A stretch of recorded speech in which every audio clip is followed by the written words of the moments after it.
We're here at Abney Park Memorial, where about a century ago, crowds of people flocked after hearing tales of ghosts milling around the gravestones. Well, every city, town, village has got its own spooky stories, and ever since man has been able to communicate, we've been scaring each other with tales of the undead. Bit of harmless fun, load of nonsense, or perhaps something we should be taking a little bit more seriously. After all, there are no end of people who claim to have had paranormal experiences. As a boy, the Matrix star Keanu Reeves claimed to see an apparition of a white double-breasted suit, which has appeared in his nightmares ever since. Miley Cyrus once owned a flat in London opposite Harrods, but was forced to sell after she became convinced that it was haunted. During a performance of Waiting for Godot with Ian McKellen, Patrick Stewart suddenly froze, later explaining he saw a ghost with him on stage. Joanna, I was wondering, why are people so fascinated by the supernatural? Well, Ian, I think people are so fascinated by ghosts and the supernatural because it's the one topic that we're all going to have to broach at some point. We're all going to die. There are so many questions, but no kind of solid answers. How do you become a medium? Well, a medium would probably tell you that they are born with certain qualities and talents that make them a medium. But there are also numerous kind of academic institutions where people can go and study to become mediums and improve their psychic skills. The main one is called Stansted House, which is a huge old house near Luton. Is there a danger that when people go to see mediums, they're often quite vulnerable and emotional? Is there a danger that they could be being exploited? I think when it comes to psychics and mediums, there are, like any industry, cowboys and snake oil salesmen, but the majority of them have people's best interests at heart. Taken in Rainham Hall in Norfolk in 1936 by Captain Hubert C. Provand, the Brown Lady Ghost photo was published in Country Life magazine. The apparition is thought to be Lady Townsend, who committed adultery and was locked away by her husband Charles until she died of smallpox. During the First World War, an RAF mechanic called Freddie Jackson was killed in an accident by an aeroplane propeller. On the day of his funeral, however, his face appeared in a squadron group photo behind one of his colleagues.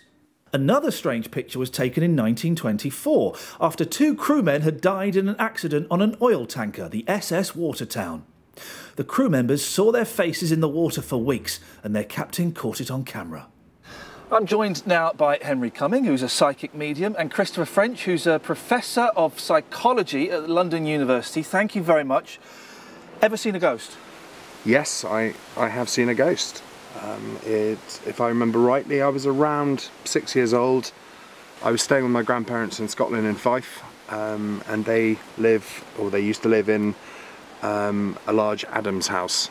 And there was nobody in the house at the time. We were all outside as a family. And I remember looking back, just feeling very drawn to look back at the house. And I remember just seeing a lady in the top right-hand window with a black bonnet and a black dress, just sort of gazing out over the top of me, sort of up onto the hill above the house. So I actually went back into the house and there was nobody in there. I went back up to that room and there was no sign of anybody there at all. Well, Christopher, that's argument over, isn't it? That he's seen a ghost. Ghosts exist. No, I don't think so. I mean, again, we can't know that there definitely is no such thing as ghosts. There's the possibility that the event never actually happened at all. We all actually suffer from false memories. We have what appear to be memories quite clearly in our heads for things that didn't actually happen. It's one of the areas of research that we're very, very interested in at Goldsmiths.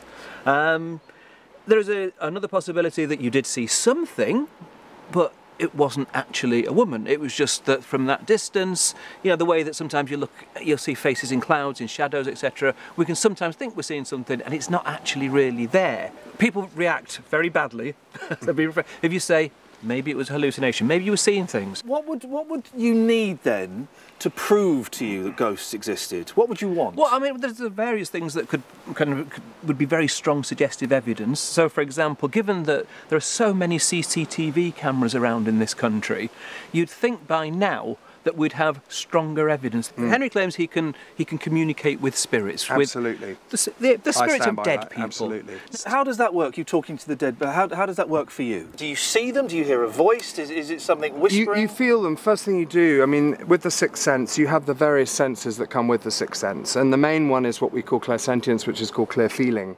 when you see spirit, you don't actually see it with your physical eyes, you see it with what they call your third eye, which is an energetic eye. And it's very much a mental process. So if you tune in and you learn to develop that, learn how to tune in, you can actually start to see spirit. Christopher, he believes it. Millions of people believe it. Who are you to say this is a load of old nonsense? Well, I'm somebody who used to believe it, and the more that I have learnt about human psychology, about the way that our minds work, about the way that our minds can deceive us. Is it because people do have a desire to believe there is more? Of course they do.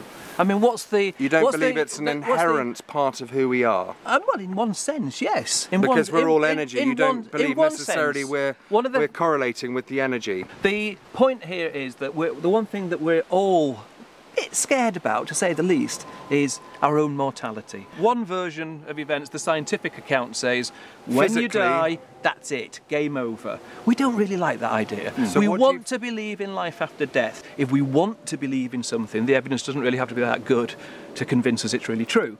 I agree with that. I mean, at the end of the day, if you want to believe, you're going to believe. Yeah. Science is not about kind of what makes us feel good. It's about what is true. It's about the way things are. Is there anything that you could classify as factual evidence that could be stood up under laboratory conditions? I was at home and my phone rang, my work phone rang, and there was a Scottish lady on the phone in tears. I said, you know, how can I help you? She said, I've lost my brother. And I immediately got shown exactly, I said, it's your brother and he was a soldier and he got killed in Afghanistan. He was a bomb disposal expert, and I started rattling all this stuff off, and she said, how do you know all of this? So I said, because he's talking to me. He explained, and through me I explained exactly where he was, what had happened, what had gone wrong, and how he'd been killed. 7.5 months later I got a phone call from her again, and she said, I've just walked out of the coroner's office, and absolutely everything that you said word for word 7.5 months ago has just been said word for word by the coroner. Okay, Christopher, in conclusion, are you a party pooper? And are you frustrated because you can't prove he can't prove he's right, you can't prove he's wrong? The thing is, Chris, Henry, let me have my say. Okay. He could prove he's right. Right. That's the whole point. You're quite right that I can never actually prove 100% that Henry's wrong. I mean, we can set up a test for Henry, and I'm more than happy to do that. Will you be tested, Henry? It's not fair to put him on the spot. I have a sneaking suspicion you gentlemen are not going to agree in this beautiful graveyard. But listen, I really appreciate it. I know your tricks, Mr. Henry, French. Christopher, thank you very much indeed. So there we have it. Surprisingly, there was no definitive conclusion. Maybe you're a believer, maybe you're not. But if it's not harming anybody, then what's the problem, really?